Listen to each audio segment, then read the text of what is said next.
Students, welcome to my channel easy learning accounts. आज की इस वीडियो में हम मैक्रो इकोनॉमिक्स को ही आगे बढ़ाएंगे और chapter 8 income determination and multiplier को आज स्टार्ट करेंगे। चैप्टर बहुत ही इंपॉर्टेंट है बच्चों, और इसमें देखेंगे कि हमारा इनकम किस जगह पर इक्विलिब्रियम होता है, डिटरमाइन करते हैं, और इन्वेस्टमेंट मल्टीप्लायर क्या होता है। इन सारे पॉइंट्स को इस चैप्टर में हम डिस्कस करेंगे। सबसे पहले देखते हैं कि हमारा इक्विलिब्रियम लेवल क्या होता है। तो स्टार्टिंग में बताया गया है कि डिटर्मिनेशन ऑफ इक्विलिब्रियम लेवल, तो कीन्स मतलब Keynesian theory, according to the Keynesian theory हमारा जो इक्विलिब्रियम लेवल होता है बच्चों, वो वहां होता है जहां पर किसी भी कमोडिटी की किसी इकोनॉमी के अंदर एग्रीगेट डिमांड अगर एग्रीगेट सप्लाई के बराबर हो जाता है तो उसको कहते हैं इक्विलिब्रियम लेवल। तो रीड करते हैं, equilibrium level according to the Keynesian theory states that the economy is in equilibrium when aggregate demand is equals to the aggregate supply during a period of time। तो बच्चों equilibrium level होता है जहां AD AS के बराबर होता है, और AD क्या होता है C प्लस आई, और AS क्या होता है C प्लस S। तो जब AD AS के बराबर है तो C plus I is equal to C plus S, C और C गया तो S is equal to I. तो दूसरा इक्विलिब्रियम लेवल होता है, दूसरी अप्रोच होती है जहां सेविंग्स इन्वेस्टमेंट के बराबर हो जाए बच्चों, वो भी हमारी वन ऑफ द अप्रोच होती है इक्विलिब्रियम लेवल की। तो there are two approaches of determination of equilibrium level. Number 1 when AD is equals to AS, और दूसरी when S is equals to I। तो सबसे पहली अप्रोच पढ़ेंगे और वो अप्रोच है हमारी when AD is equals to AS। तो AD is equals to AS वाली अप्रोच पढ़ते हैं बेटा, और एक शेड्यूल बना लेते हैं इसको समझने के लिए। शेड्यूल बिल्कुल ऑलमोस्ट वही है जो हमने प्रीवियस चैप्टर में लिया था। यहाँ हमने दिखा दिया इनकम 0, 100, 200, 300, 400, 500 और 600।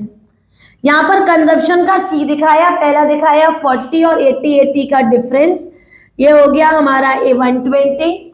देन तीसरा हो गया 200, देन ये हो गया 280, देन 280 के बाद आ गया ये 360 के बाद आ गया बच्चों 440, और 60 यहाँ पर और 20 यहाँ पर, नेक्स्ट हो गया 520। तो हमने 80 का डिफरेंस लेकर कंजप्शन को फिल कर लिया।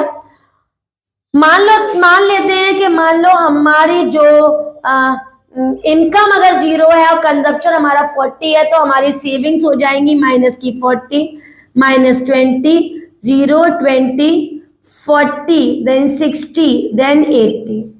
तो कंजप्शन और सेविंग को ऐड करें तो इनकम बनती है, तो हमने यहाँ पर सेविंग निकाल लिया। इन्वेस्टमेंट को हम 40 एज्यूम कर लेते हैं, ये हमारा कांस्टेंट होगा। तो 40, 40, 40, 40, 40, 40 सब में हमने लिख दिया।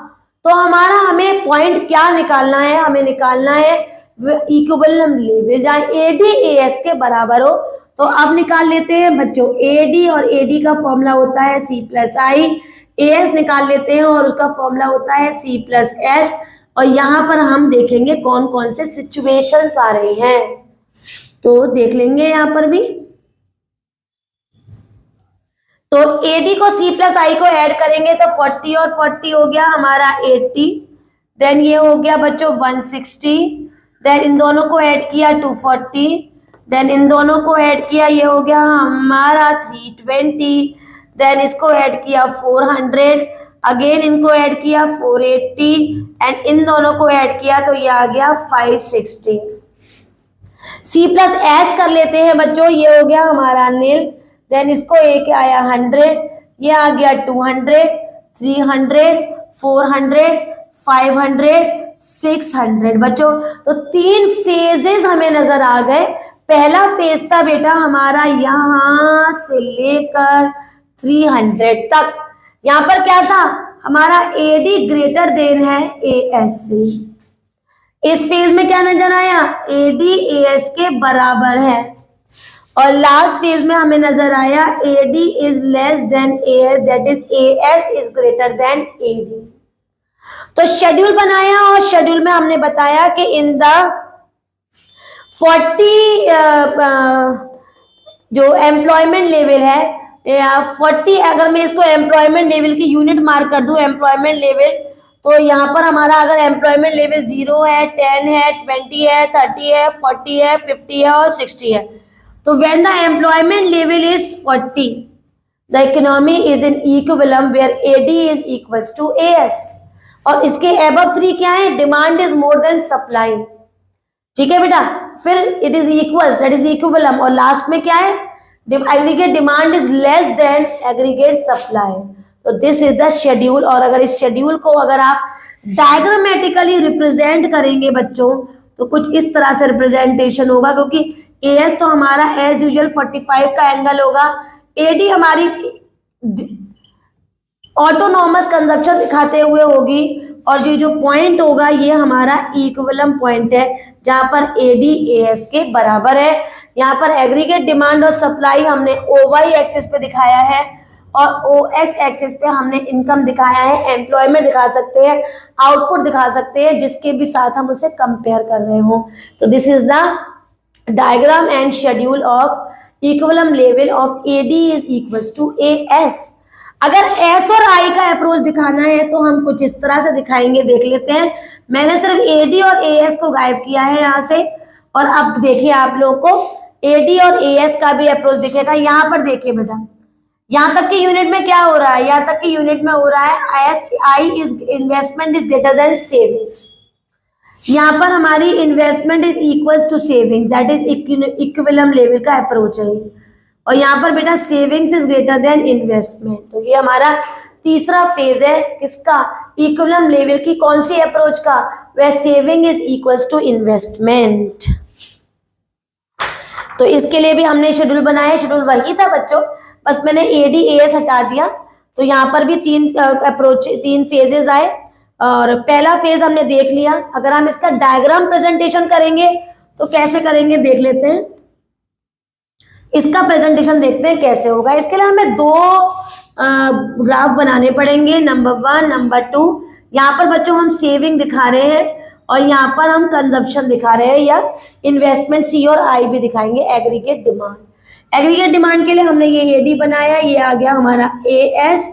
और बच्चों कहाँ पर इंटरसेक्ट किया? E पॉइंट पर। इसको हम नीचे ले गए परपेंडिकुलर, और ये हमारा 0 पॉइंट पे आके गिरा।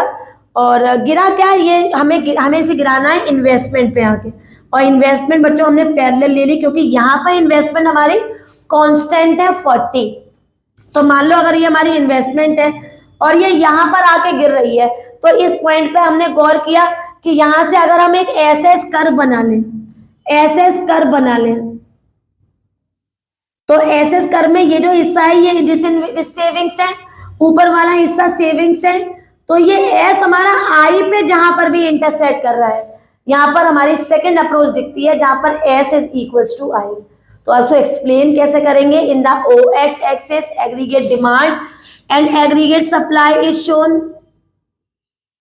And on the OX axis output is shown. OX dash axis output is shown, and OY dash axis saving is shown. I is the investment curve which is parallel to the OX axis because it is constant. Showing the negative savings, a graph is shown intersecting the investment. It intersects at point E1. This is known as equilibrium level of saving and investment approach. तो इसमें हमें कुछ बात ज्यादा करना नहीं है, सिर्फ एक्सप्लेन करना है सेविंग को और इन्वेस्टमेंट को, शेड्यूल बनाना है, शेड्यूल का डायग्राम बनाना है, डायग्राम को एक्सप्लेन करना है, और इस तरह से हमारे ये वाले पॉइंट्स भी फिनिश हो जाएंगे। नेक्स्ट पॉइंट है बच्चों हमारा इक्विलिब्रियम लेवल, और ये जो इक्विलिब्रियम लेवल पढ़ रहे हैं ये एम्प्लॉयमेंट का बेस ले रहे हैं। तो एम्प्लॉयमेंट के बेस के अकॉर्डिंग हमारे 3 तरीके का इक्विलिब्रियम लेवल होता है। पहला होता है बेटा हमारा फुल एम्प्लॉयमेंट लेवल,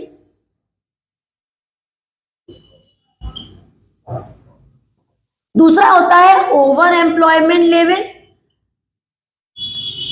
और तीसरा होता है बच्चों under employment level, full employment level, over employment level, तीसरा अंडर एम्प्लॉयमेंट लेवल। तो सबसे पहला वाला उठाते हैं full employment level. It is a situation where the aggregate demand, मतलब एम्प्लॉयमेंट एम्प्लॉयज की जो डिमांड है is equal to the aggregate demand, जो डिमांड है वो सप्लाई के बराबर है, सप्लाई डिमांड के बराबर है और इक्विलिब्रियम पॉइंट पे वो इंटरसेक्ट कर रहे हैं। तो ये जो पॉइंट है उसे कहते हैं फुल एम्प्लॉयमेंट। बहुत ही आसान रिप्रेजेंटेशन है इसका in the OY axis and OX axis. OX axis पे हम एम्प्लॉयमेंट दिखा रहे हैं और OY एक्सिस पे AD और AS दिखा रहे हैं। ऑटोनॉमस दिखाता हुआ AD बनाया, AS को 45 का एंगल बना दिया। ये E पॉइंट पे जो ये इंटरसेक्ट कर रहा है बच्चों, ये हमारा इक्विलिब्रियम लेवल है, full employment level. In the OX axis aggregate output is shown, employment is shown and output is shown. In the OY axis demand and supply is shown. AD and AS is the aggregate demand and aggregate supply curve which intersect at point E. This E point is the full employment level where aggregate demand is equals to aggregate supply. Clear है? बहुत ही easy है, बहुत ही इसी तरीके से बच्चे इसे कर भी लेते हैं। तो अब मैं इसी डायग्राम को बने रहने देती हूँ, फुल एम्प्लॉयमेंट लेवल को दिखाती हूँ ई पॉइंट से। क्लियर है? अब नेक्स्ट है बच्चों हमारा over employment, over full employment. Over full employment मतलब फुल एम्प्लॉयमेंट से over. It refers to the situation when aggregate demand is equals to aggregate supply beyond the full employment level. It occurs after the full employment level. जैसे full employment तो E point पे हो गया। अब over employment है, over full employment मतलब full employment से ऊपर, एक्सेस ज्यादा। तो अगर इसको दिखाने के लिए AD-AS हमारे इंटरसेक्ट कर रहे हैं हमारे E पॉइंट पे और हमने एक और लाइन बना दी which is parallel to AD, इसको नाम दे दिया AD1, क्योंकि ये हमारा ओवर फुल एम्प्लॉयमेंट लेवल है। तो हमने AD के पैरेलल पे एक लाइन बना दी which is parallel to AD और नेम रख दिया उसका AD1। ये इंटरसेक्ट कर रही है यहाँ पर, कहां पर? G पॉइंट पर। एज्यूम कर लेते हैं G पॉइंट पर। G signifies the full employment. तो ये G पॉइंट है ना बेटा, ये G पॉइंट हमें दिखा रहा है, क्या दिखा रहा है? Full employment level. ठीक है बेटा, तो फुल एम्प्लॉयमेंट नहीं, मतलब ये दिखा रहा है फुल एम्प्लॉयमेंट E पॉइंट जो अभी हमने ऊपर दिखाया भी था, और ये दिखा रहा है ओवर फुल एम्प्लॉयमेंट लेवल। अगर अंडर फुल एम्प्लॉयमेंट की बात करेंगे तो AD के नीचे एक लाइन पैरेलल बनाएंगे, यहां दे देंगे AD1 और बच्चों फिर ये इंटरसेक्ट करेगा इस पॉइंट पे और ये हो जाएगा अंडर फुल एम्प्लॉयमेंट लेवल। मतलब फुल एम्प्लॉयमेंट लेवल के नीचे AD के पैरेलल लाइन, ओवर में ऊपर लाइन, इस तरीके से, और इंटरसेक्ट E पॉइंट पे हो रही है। वो E पॉइंट है फुल एम्प्लॉयमेंट, ऊपर है ओवर फुल एम्प्लॉयमेंट, नीचे AD के पैरेलल है तो अंडर फुल एम्प्लॉयमेंट। तो under employment equilibrium is a situation when the aggregate demand is equals to aggregate supply, when the resources are not fully employed. जो resources है उनको पूरे तरीके से एम्प्लॉयमेंट नहीं मिली है, इसलिए एग्रीगेट डिमांड हमारी लोअर बनेगी। तो वो हमारी इंटरसेक्ट जिस पॉइंट पर करेगी आके सप्लाई कर्व को, वो कहलाएगा हमारा अंडर एम्प्लॉयमेंट। ऊपर बनेगा ओवर एम्प्लॉयमेंट, बिल्कुल इंटरसेक्ट करेगा full employment. Two approaches AD and AS और दूसरा S एंड I। किसकी अप्रोच है? कीनशियन की। किस चीज की है? ये हमारी अप्रोचेस हैं इक्विलिब्रियम लेवल को शो करने की। इसके बाद इस चैप्टर में हमारा नेक्स्ट टॉपिक बहुत ही इंपॉर्टेंट है, उसकी मैं सेपरेट वीडियो बनाऊंगी जिसका नाम है इन्वेस्टमेंट मल्टीप्लायर। उसकी आपको मीनिंग बताऊंगी, वर्किंग बता के उसका फॉर्मूला बताते हुए पूरी वर्किंग के साथ बच्चों हम उसे एक्सप्लेन करेंगे। उससे बेस्ड एक दो न्यूमेरिकल भी उसी वीडियो में हम देखेंगे और वहां पर हमारा ये वाला चैप्टर भी फिनिश हो जाएगा। छोटा सा चैप्टर है, कोई ज्यादा इसमें वाइड पॉइंट्स है नहीं, लेकिन ये 2 पॉइंट्स हमने आज पढ़े एम्प्लॉयमेंट में full employment level over full employment, under employment level, साथ में both the approaches of Keynes. इसको अच्छे से तैयार करिए। अच्छे से क्लियर हो गया हो तो वीडियो को लाइक करिए, शेयर करिए और हाँ बच्चों चैनल को सब्सक्राइब जरूर करिए। Thank you.